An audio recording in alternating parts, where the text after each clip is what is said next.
আশুরার দিনের ঘটনাবলীর মধ্যে একটা ঘটনা হচ্ছে হযরত ইব্রাহিম আলা নবিয়ুনা আলাইহিস সালাতু ওয়াস সালামকে আল্লাহ তাআলা ওই দিন নমরুদের অগ্নিকুণ্ড থেকে উদ্ধার করেছেন। সুবহানাল্লাহ বলেন। কারণ আল্লাহ তাআলা চায় ইব্রাহিম আলাইহিস সালাতু ওয়াস সালামের ঔরসে জন্ম দিবেন হযরত ইসমাঈলকে, আর ইসমাঈল আলাইহিস সালাতু ওয়াস সালাম থেকে জন্ম নেবেন সাইয়্যিদুনা রাসূল পাক সাল্লাল্লাহু আলাইহি ওয়াসাল্লামকে। পুরো পৃথিবীতে যাকে রহমত বানিয়ে পাঠাবেন সেই রাসূল পাক সাল্লাল্লাহু আলাইহি ওয়াসাল্লামকে আল্লাহ তাআলা হযরতে ইসমাঈলের বংশ থেকে জন্ম দিয়েছেন। পড়েন সুবহানাল্লাহ। এবং এই দিনের সব শেষ ঘটনাবলীর মধ্যে একটা হচ্ছে কিয়ামত হবে। আশুরার দিনে, মুহররমের দিনে কিয়ামত হতে পারে এবং জুমাবার হবে, আসর মাগরিবের মধ্যখান হবে। আর এই দিনে হযরত রাসূল পাক সাল্লাল্লাহু আলাইহি ওয়াসাল্লামের কলিজার টুকরা হযরত হুসাইন রাদিয়াল্লাহু তাআলা আনহু শহীদ হয়েছেন, বিদায় তার শাহাদত মর্যাদা লাভ করেছে মুহররমে শাহাদত বরণ করবার কারণে। মনে রাখবেন, মুহররম হযরত হুসাইন রাদিয়াল্লাহু তাআলা আনহুর শাহাদতের কারণে মর্যাদা পূর্ণ হয়নি, বরং হুসাইন রাদিয়াল্লাহু তাআলা আনহুর শাহাদতের হাজারো হাজারো লক্ষ বছর আগে আল্লাহ তাআলা এই আশুরার 10 তারিখকে সম্মানিত করেছেন পৃথিবীর সৃষ্টির মাধ্যমে, হযরত আদমকে সৃষ্টির মাধ্যমে, আসমান জমিন সৃষ্টির মাধ্যমে, পানির উপরে ফেনা তুলে মাটি সৃষ্টি করে পৃথিবী তৈরি করবার মাধ্যমে, এই আসমান জমিনে প্রথম হযরতে আদম ইসলামকে জান্নাতে তৈরি করবার মাধ্যমে, আদমকে পৃথিবীতে প্রেরণ করবার মাধ্যমে, আদম এবং হাওয়ার দোয়া কবুল করার মাধ্যমে, হযরত নূহ আলাইহিস সালামের কিস্তিকে যুদি পর্বতে ভিড়িয়ে দেওয়ার মাধ্যমে, হযরত নূহ আলাইহিস সালামকে হেফাজত করবার মাধ্যমে, হযরত ঈসা আলাইহিস সালামকে আসমানে উঠিয়ে নেওয়ার মাধ্যমে, হযরত মূসা আলাইহিস সালামকে তাওরাত দেওয়ার মাধ্যমে, হযরত মূসা আলাইহিস সালামের সঙ্গে কথা বলার মাধ্যমে,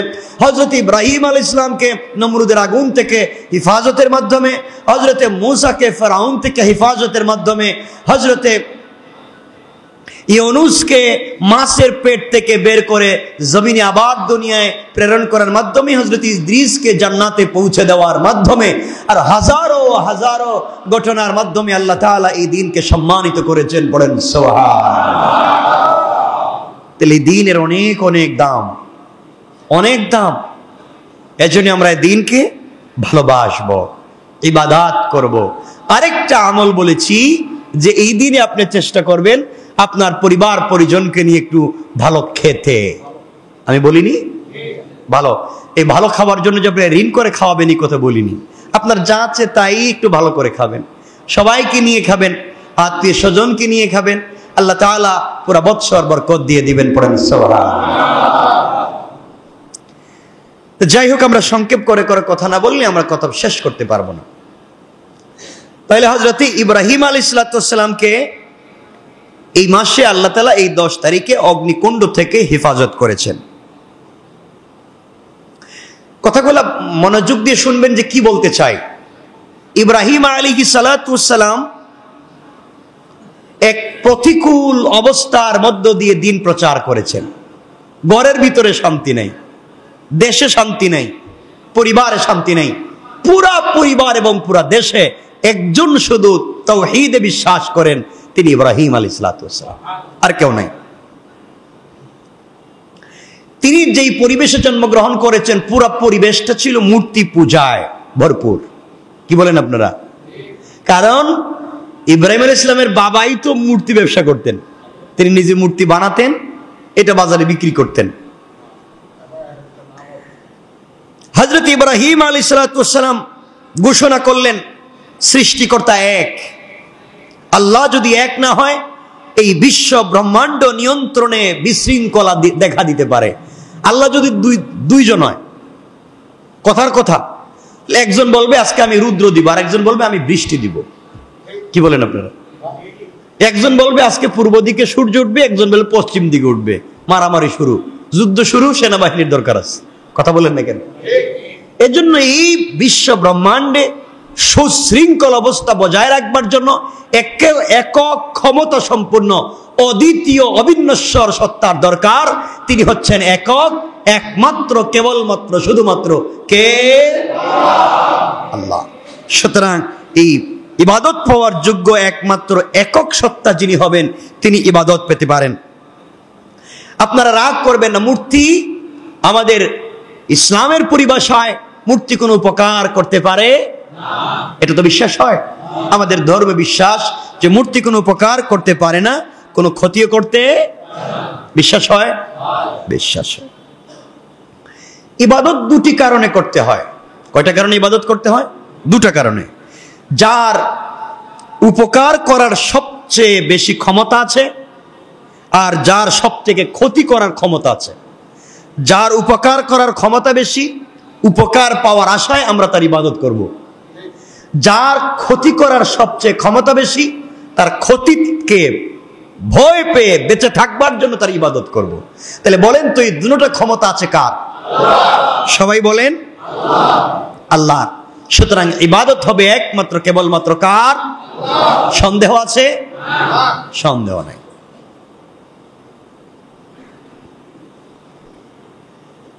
ইব্রাহিম আলাইহিস সালাতু ওয়াস সালাম যখন এই কথাগুলো বলতে চাইলেন, বিশ্বের সবাই মিলে ইব্রাহিম আলাইহিস সালাতু ওয়াস সালামকে পুড়িয়ে মেরে ফেলবার ইচ্ছা পোষণ করলো।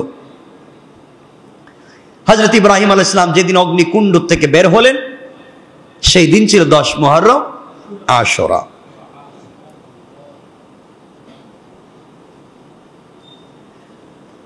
আল্লাহ তাআলা এমন এক সত্তার নাম, আল্লাহ যদি চায় যে কাউকে সারা পৃথিবীর মানুষ ধ্বংস করে দিতে চায়, ক্ষতি করতে চায়, বেইজ্জত করতে চায়, আর আল্লাহ যদি চায় তাকে ইজ্জত দিতে, পৃথিবীর কোনো ক্ষমতা, পৃথিবীর কোনো পাওয়ার, ফেরেশতা, আসমান জমিন, পাথর, জিন্নাত, ইনসান কারো ক্ষমতা নাই তাকে বেইজ্জত করবার। কথা বলেন না কেন? ইব্রাহিম আলাইহিস সালামকে গোটা দুনিয়া ধ্বংস করতে চেয়েছিল, আল্লাহ তাআলা তাকে হেফাজত করে দিয়েছেন। উল্টা দিক দেখেন, আপনারা কারুনের কথা চিন্তা করেন। কারুন, তার তো হাজার হাজার হাজার কোটি কোটি টাকার সম্পদ ছিল। তো কারুনকে আল্লাহ তাআলা যখন ধ্বংস করে দিলেন, তার বিপুল সম্পদ সহ কারুনকে তিনি মাটির নিচে চাপা দিয়ে হত্যা করলেন। কেউ তাকে বাঁচাতে পারলো না, তার সম্পদ তাকে বাঁচাতে পারলো না। নমরুদকে আল্লাহ তাআলা ধ্বংস করে দিলেন মশা দিয়া, তাও সুস্থ না অসুস্থ মশা? একটা বিকলাঙ্গ মশা, যার পা ঠিক মতো চলে না, এমন একটা মশা দিয়া আল্লাহ নমরুদকে একবার দুনিয়া থেকে বিদায় করে ফেললেন। ফেরাউন বহুত ক্ষমতা দেখিয়েছিল, আনা রব্বুকুমুল আলা, সে বড় রব, নাউজুবিল্লাহ, আল্লাহকে বলেছিল। আল্লাহ তাআলা তাকে মোটামুটি কাদামাটি খাওয়াইয়া দিলেন। কথা বলেন না কেন? তাহলে কেউ তার ক্ষমতা, তার প্রভাব, তার অস্তিত্ব বজায় রেখে যদি মনে করে যে আমি সব করতে পারবো, আর আল্লাহ যদি চায় তাকে ধ্বংস করে দিতে, পৃথিবীর কেউ তাকে রক্ষা করতে পারবে না। আর আল্লাহ যদি চায় তাকে হেফাজত করে দিতে, গাড়ি রোড অ্যাক্সিডেন্ট করেছে, সবাই মরে গিয়েছে, মায়ের পেটের উপর দিয়া গাড়ির চাকা উঠে গিয়েছে, মায়ের পেট ব্লাস্ট করে বাচ্চা প্রসব হয়েছে, সব মরে যায়, কিন্তু এই বাচ্চাটা বেঁচে যায়। ঠিক কিনা বলেন? এই বাচ্চা দেখে। এজন্য আজকের মৌলিক আলোচনা হচ্ছে আমাদের একমাত্র একচ্ছত্র, আমাদের পুরা দিলে একমাত্র বিশ্বাস হবে কাকে দিয়ে? আল্লাহকে দিয়ে। আল্লাহ যদি কাউকে জান্নাতে প্রবেশ করাতে চায়, পৃথিবীর কোনো ক্ষমতা দিয়ে তাকে কি বের করা যাবে? বলেন না। আপনারা আন্দোলন করবেন, আপনারা মিছিল মিটিং করবেন যে আমরা চাই না অমুক ব্যক্তি জান্নাতে থাকতে পারবে না, আমরা তালা দিয়ে দিলাম, রাস্তা বন্ধ করে দিলাম, পারবেন? পারবেন না। আল্লাহ যদি কাউকে জাহান্নামে দিতে চায়, আর আপনারা যদি বলেন না আমরা রাস্তা অবরোধ করে দিব, তাকে জাহান্নামে যেতে দিব না, আমরা কি পারবো? কথা বলছেন না কেন? বা জাদুবিদ্যা দিয়ে, ব্ল্যাক ম্যাজিক দিয়ে তাকে বাঁচাতে পারবো? পারবো না। তাহলে সব পারা না পারার ক্ষমতা কার? আওয়াজ করে সকলে বলতে হবে কার? ইবাদত পাওয়ার যোগ্য একমাত্র কে? আজকের মৌলিক উদ্দেশ্য হচ্ছে শুধুমাত্র কেবলমাত্র আমাদের ঘুম থেকে জাগ্রত হওয়া, জাগ্রত থেকে ঘুমিয়ে যাওয়া পর্যন্ত যদি ইবাদত করতে হয়, ঠোঁট নাড়াতে হয়, ইবাদত হবে একমাত্র আল্লাহর। হযরতে ইব্রাহিম আলাইহিস সালামের কথা যখন আসছে, আমরা সংক্ষেপ করে ইব্রাহিম আলাইহিস সালামের কথাটা সংক্ষেপ করে শুনি। ইব্রাহিম আলাইহিস সালামকে অগ্নিকুণ্ডলিতে ফেলে দেওয়ার ইচ্ছা পোষণ করা হলো। তিনি বললেন, তোমরা মূর্তি পূজা বাদ দাও। তারা বললো, আমাদের বাপ দাদারা করছে, আমরা বাদ দিতে পারবো না। তিনি বললেন, বাপ দাদারা ভুল করলে তোমরা করতে পারো না, তোমরা বাদ দাও। যখন কেউ মানলো না, এক পর্যায়ে আপনারা জানেন ইব্রাহিম আলাইহিস সালামকে তারা রেখে তারা গানে গিয়েছিল। ইব্রাহিম আলাইহিস সালাম 360টা মূর্তি ছিল ঘরের ভিতরে, সবগুলাকে ভাঙছেন। আর বড় মূর্তির কাদের মধ্যে নাক ভেঙ্গে কুড়াল রেখে গিয়েছিলেন। আপনারা ঘটনাগুলো জানেন, আমি ঘটনা বলছি না। এর অর্থ এটা নয় ইব্রাহিম আলাইহিস সালাম মূর্তি ভাঙছেন, নাক ভাঙছেন, এখন আপনারা মন্দিরে, গির্জায়, প্রেগোডায়, সিনোগায় ঢুকে আপনারা অন্য ধর্মের মূর্তি ভাঙবেন নাকি? এগুলা ন্যায় না অন্যায়? কথা বলছেন না? মনে রাখবেন অন্য ধর্মের মানুষকে আঘাত করা যাবে না। অন্য ধর্মে বিশ্বাসকে ভুলুণ্ঠিত করে তাদেরকে ছোট করে দেখা যাবে না। মনে রাখবেন তারা তাদের কাজ করছে, আপনি আপনার কাজ করবেন বিল হিকমা ওয়াল মাউইযাতিল হাসানা, হিকমতে উত্তম কথা বলার মাধ্যমে তার কাছে রাসূল পাক সাল্লাল্লাহু আলাইহি ওয়াসাল্লামের চরিত্র পৌঁছে দেবেন। লাকাদ কানা লাকুম ফি রাসূলিল্লাহি উসওয়াতুন হাসানা, রাসূল পাক সাল্লাল্লাহু আলাইহি ওয়াসাল্লামের উত্তম চরিত্র পাবলিকের কাছে পৌঁছে দিবেন। মানে রাখবেন, কাউকে আঘাত করে, কাউকে পিটিয়ে, কাউকে জবরদস্তি করে, কারো জবরদখল করে, কারো মন্দির ভেঙ্গে, কাউকে পিটিয়ে রক্তাক্ত করে আগুন দিয়ে জ্বালিয়ে দ্বীন প্রচার করা যাবে না, ওটা হারাম। আল্লাহ পাক বলেছেন, লাস্তা আলাইহিম বিমুসাইতির, আপনাকে আমি দারোগা বানাই নাই, আপনাকে আমি এমন ক্ষমতা দেইনি যে কাউকে পিটিয়ে আঘাত করে আপনি দ্বীন প্রচার করবেন। অবশ্যই কাউকে আঘাত করে দ্বীন প্রচার করা যাবে মনে থাকবে তো?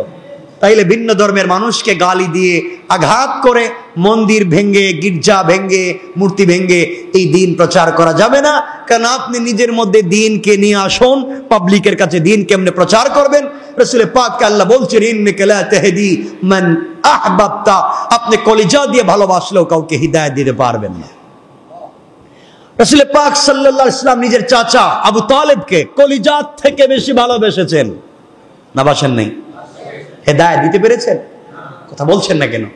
হেদায়েত দিতে পেরেছেন? হেদায়েত দিতে পারেন নাই। কাউকে পিটিয়ে দ্বীনের ভিতরে আনা যায় না। আবু জাহালকে তো মায়ের দিলেন, কিন্তু ইসলাম কবুল করছে? কথা বল, ইসলাম কবুল করেছে? করে নাই। আল্লাহ পাক বলছেন, হিদায়াত দেওয়ার একমাত্র মালিক কে? আল্লাহ। এজন্য আমাদের কাজ হচ্ছে পৌঁছে দেওয়া। তো হযরত ইব্রাহিম আলাইহিস সালামের কথা বলছি, যেহেতু তিনি আমাদের মিল্লতের পিতা, তিনি আমাদের মিল্লাত আবিকুম ইব্রাহিম, ইব্রাহিম আলাইহিস সালাম পুরা মিল্লতের বাপ। মানে যারা এক আল্লাহ বিশ্বাস করে, আবারও বলছি, যারা এক আল্লাহ বিশ্বাস করে তাদের সকলের পিতা কে? সকলে বললেন না? মিল্লাত আবিকুম ইব্রাহিম, একত্ববাদে যারা বিশ্বাস করে সবার বাপ ইব্রাহিম আলাইহিস সালাতু ওয়াস সালাম। যাই হোক, ইব্রাহিম আলাইহিস সালাম তাদেরকে বললেন, তোমরা আমাকে বলছো মূর্তি আমি ভাঙছি, এই যে বড় মূর্তির গলার মধ্যে কুড়াল দেখতেছি, এর জিজ্ঞাসা করো কে এই কাজটা করলো। সবাই বলছে অত কথা বলতে পারে না। ইব্রাহিম আলাইহিস সালাম বললেন, যে কথা বলতে পারে না তার ইবাদত করা যায় না। তার আরো খেপে গেল, কারণ যুক্তিতে যখন পারে না, পাবলিক তখন কি করে? হুমকি দেয়, তোর পিড়ে ফেলামু, গুম করে ফেলবো। আল গাদাবু ইয়াকুলুল আকাল, রাগ মানুষের জ্ঞানকে ধ্বংস করে দেয়। এর জন্য জ্ঞানী মানুষ রাখতে পারে না। জ্ঞানী মানুষকে মারেন, পিটান, গালি দেন, সে হাসি দিয়ে চলে যাবে, আপনাকে রাগ করবে না।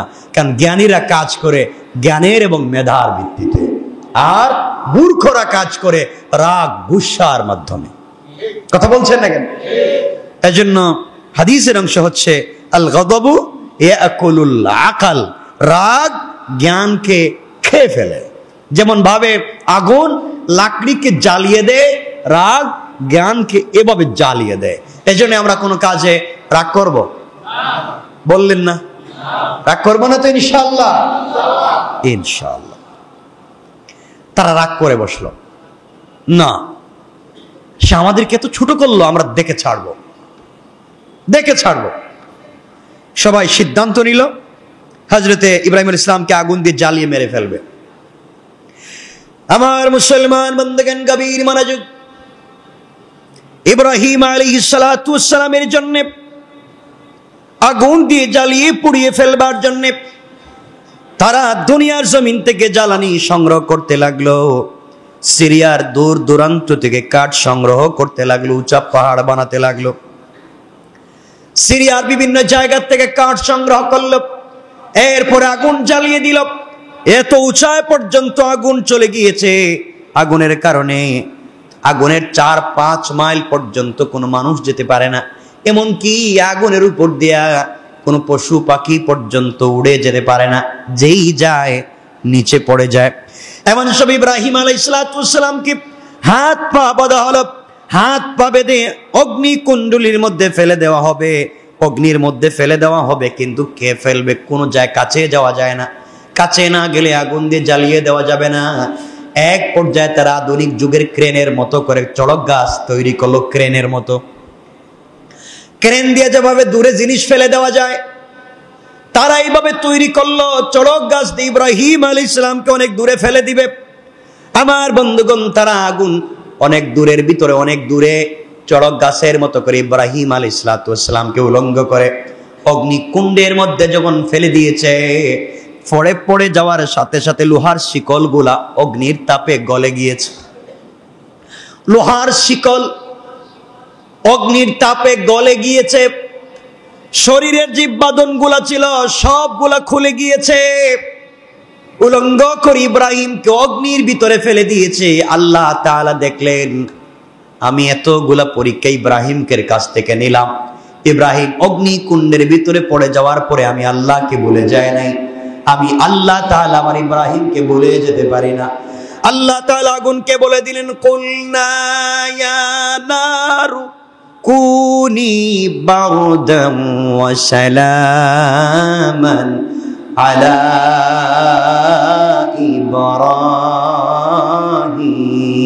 ইব্রাহিম। আল্লাহ রাব্বুল ইজ্জত ওয়াল জালাল বলেন, হে আগুন, তুমি শীতল হয়ে যাও এবং নিরাপদ হয়ে যাও। বারদুন, শীতল হয়ে যাও। সালাম, তুমি নিরাপদ হয়ে যাও আমার ইব্রাহিমের জন্য। আল্লাহ তাআলা যদি আলা ইব্রাহিম কথা না বলতেন, শুধু বলতেন কুলনা ইয়া নারু কুনি বারদাম ওয়া সালাম, এই কথা আল্লাহ রাব্বুল ইজ্জত ওয়াল জালাল বলতেন, তাহলে পুরা পৃথিবীর সবগুলো আগুন নিভে যেত, চুলার আগুন পর্যন্ত জ্বলতো না।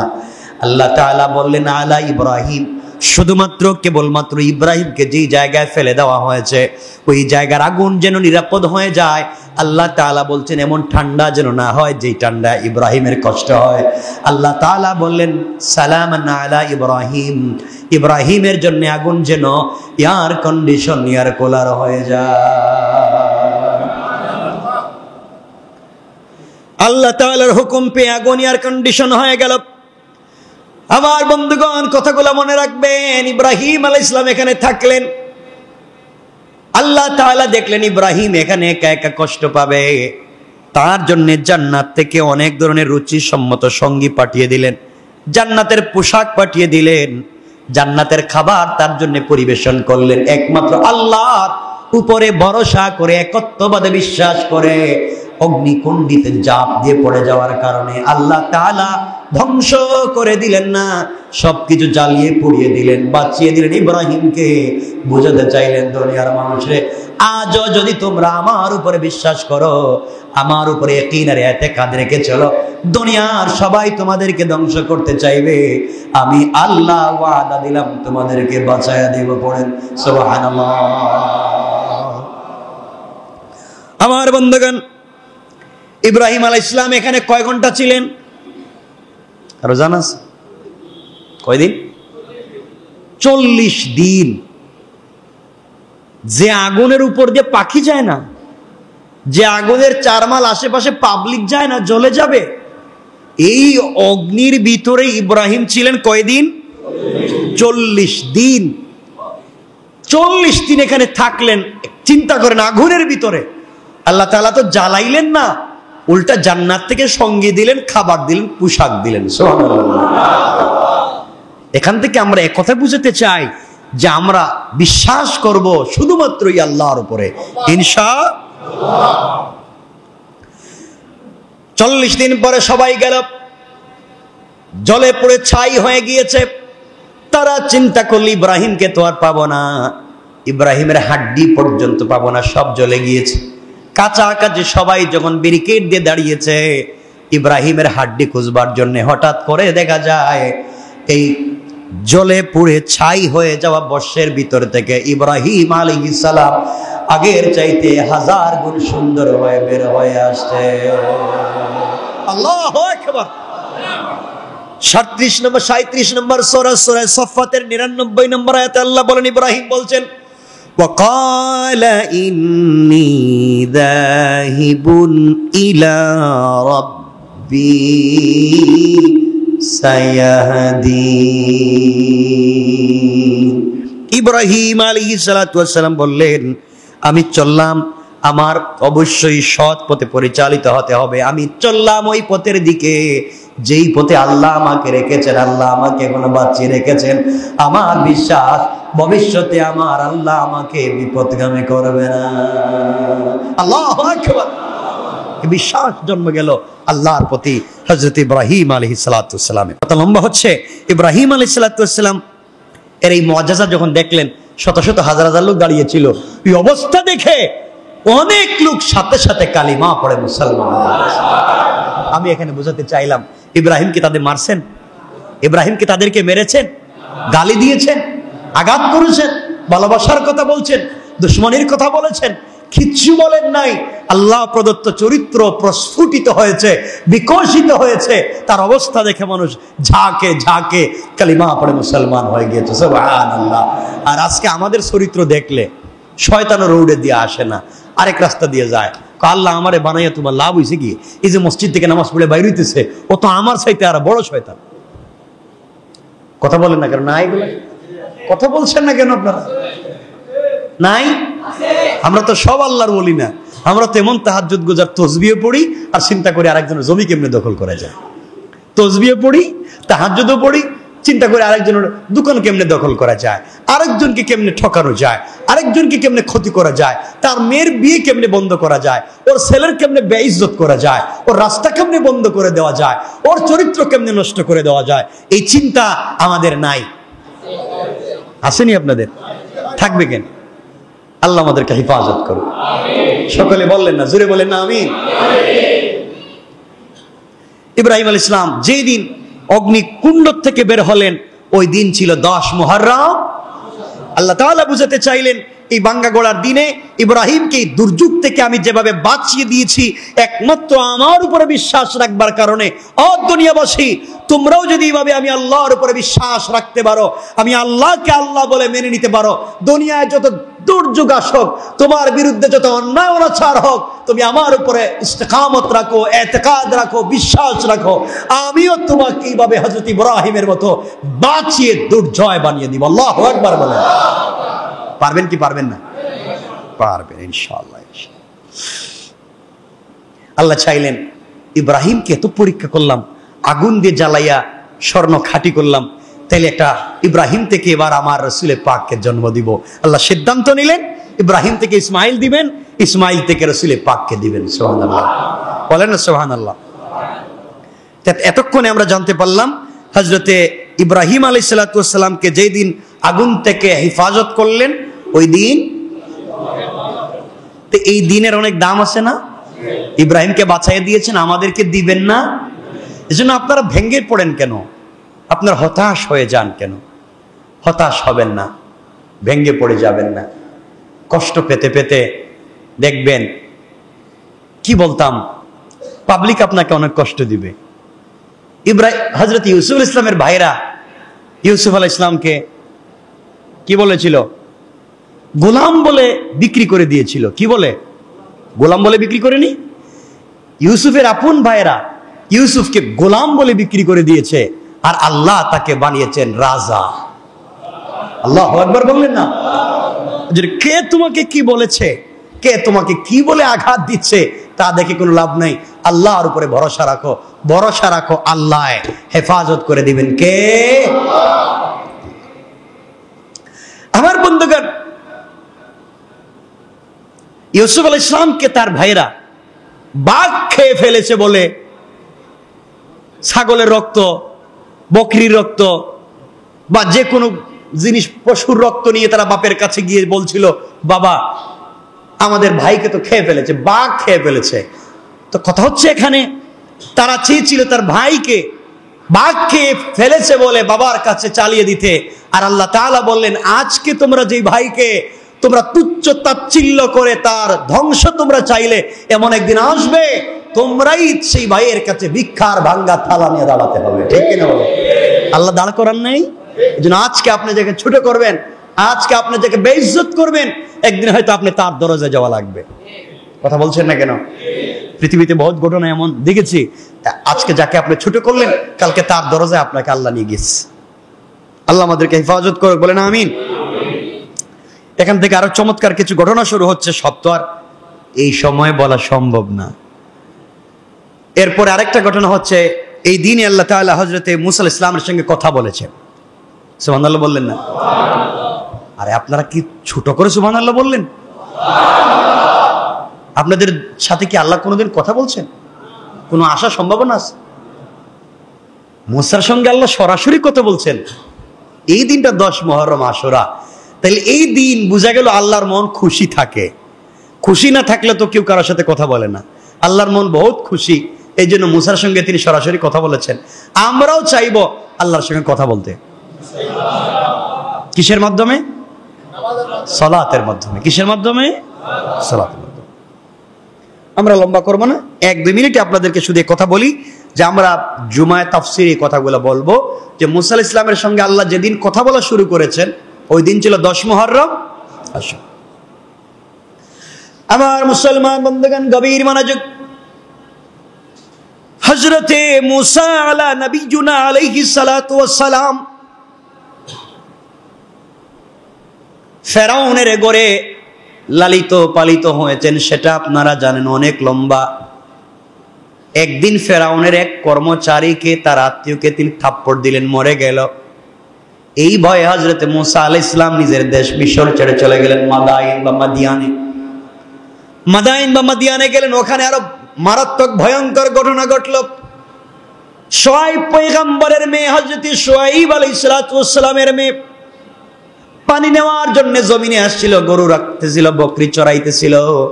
ওই দিন লম্বা ঘটনা ঘটেছিল। তিনি শেষ পর্যন্ত শুআয়বের ঘরে গেলেন। আমি ঘটনা বললে তো রাত্র শেষ, দিন শেষ। শুআয়ব পয়গম্বরের মেয়েকে বিয়ে করলেন, সফরাকে। দীর্ঘদিন ঘর সংসার করলেন। স্ত্রী প্রেগনেন্ট, গর্ভবতী, আরো বাচ্চা কাচ্চা নিয়া হযরতে মুসা আলাইহিস সালাম চিন্তা করলেন, আর কত বছর, 10-12 বছর শ্বশুর বাড়িতে থাকলাম, আর কতদিন ঘর জামাই। কথা বলেন নাকি? ঠিক কিনা? তিনি ঘর জামাই ছিলেন, হয়তো বাড়ি ঘর বানাই আশেপাশে ছিলেন নাকি, কিন্তু শ্বশুর বাড়ির এলাকায় ছিলেন। আমার মুসলমান বন্ধুগণ, হযরতে মুসা আলাইহিস সালাম আসতে লাগলেন। রাস্তায় আসার পথে তিনি রাস্তা ভুলে গিয়েছেন, অন্ধকার তিমিরাচ্ছন্ন, রাস্তাঘাট দেখা যায় না, পথ চেনা যায় না। রাস্তা তিনি ভুলে গেলেন। স্ত্রীর প্রসব বেদনায় ধরেছে, ব্যথা শুরু হয়েছে, কোনো ডেলিভারির ব্যবস্থা নাই, অন্ধকার, কোনো আগুনের ব্যবস্থা নাই। হঠাৎ তিনি দাঁড়িয়ে গেলেন রাস্তায়, চোখের পানি ছেড়ে কাঁদলেন আর বলছেন, কোথায় যাব, কে আমাকে সাহায্য করবে? হঠাৎ তাকাইয়া দেখেন একটা সামনের দিকে উঁচা পাহাড় দেখা যায়, পাহাড়ে ঝলমল করে আগুন জ্বলে। স্ত্রীকে বললেন, সন্তানকে বললেন, স্ত্রী আর সন্তানেরা তোমরা ওই জায়গায় অবস্থান করো, আমি দেখতেছি পাহাড়ের উপরে আগুন জ্বলে, আমি ওখানে যাই, হয়তো ওখান থেকে তোমাদের জন্য জ্বলন্ত অঙ্গার নিয়ে আসতে পারবো, আগুন নিয়ে আসতে পারবো, আগুন তাপাতে পারবে, আগুন পোহাতে পারবে, ঠান্ডা কমবে। আগুন যেহেতু এখানে আছে, ওখানে গেলে হয়তো কোনো রাস্তা দেখাইয়া দেওয়ার মতো কোনো লোককে পেয়ে যাব, আমি যাই। এই বলে হযরতে মুসা আলাইহিস সালাম যেতে লাগলেন। আল্লাহ তাআলা কোরআনে কারীমের 20 নম্বর সূরা তাহার 10 নম্বর আয়াত থেকে 44 নম্বর আয়াত পর্যন্ত শুধু এই কথাগুলো বলেছেন। আল্লাহ তাআলা বললেন, إذا رأى نارا فقال لأهلهم كثوا إني آنست نارا لعلي آتيكم منها آتيكم منها بقبس أو أجد على النار هدى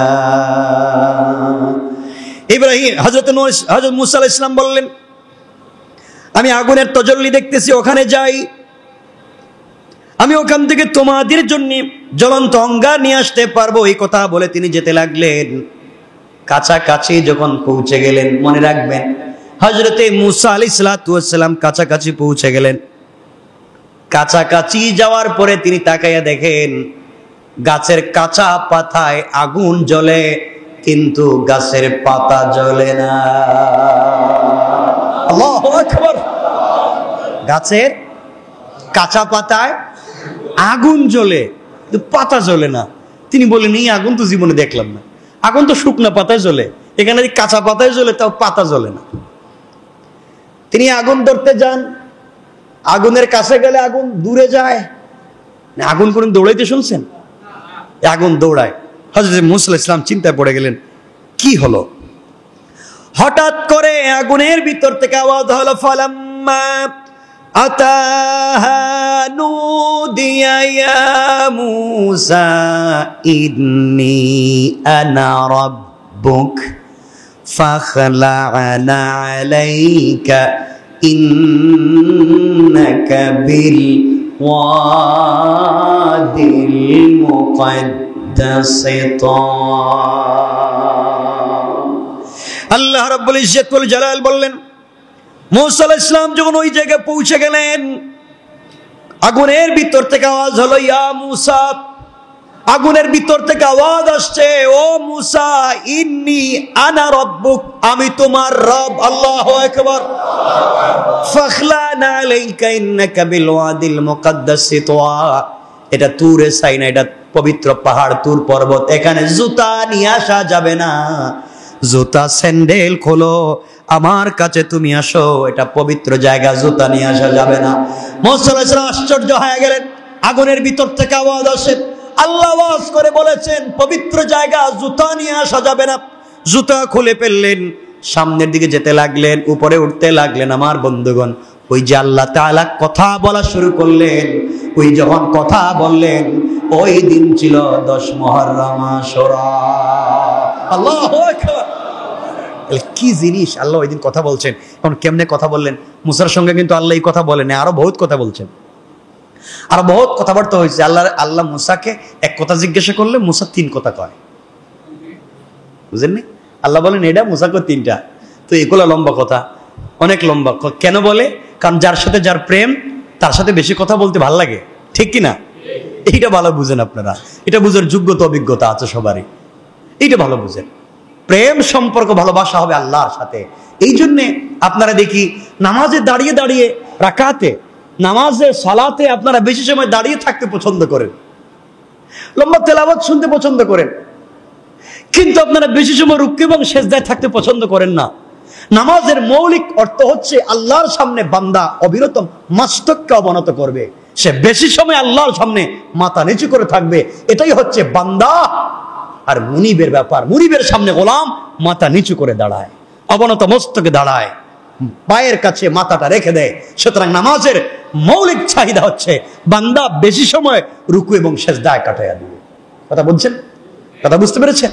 তখন আল্লাহর সঙ্গে কথা বলা যায়, আল্লাহর সঙ্গে কথা বলা যায়, কারণ ওখানে আর কোনো কথা নাই। নামাজে তো আমরা বিভিন্ন আয়াত তিলাওয়াত করতে পারি দাঁড়িয়ে দাঁড়িয়ে, কিন্তু রুকু এবং সিজদায় শুধু সুবহান রাব্বিয়াল আলা, সুবহান রাব্বিয়াল আযীম, এই কথাগুলোই বলছি, আল্লাহর বড়ত্বের কথা বলছি। আর মন যা চায়, আপনি যদি নামাজ নফল হয়, মন যা চায় মনের মাধুরী মিশিয়ে আপনি আল্লাহর কাছে সুন্দর করে কথা বলে দোয়া করতে পারেন। কোথায় আমরা দোয়া করি? কোথায়?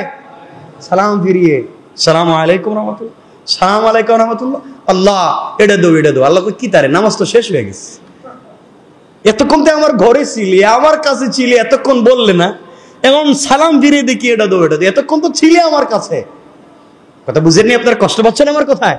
আপনি প্রাইম মিনিস্টার অফিস পর্যন্ত গেলেন, গণভবন পর্যন্ত গেলেন, প্রধানমন্ত্রী আপনাকে জিজ্ঞেস করছো বাই নেম, তোমাকে আমি চিনি, তুমি আমার কাছে এসেছ, কোনো কাগজপত্র লাগবে না, বলো তুমি কি চাও?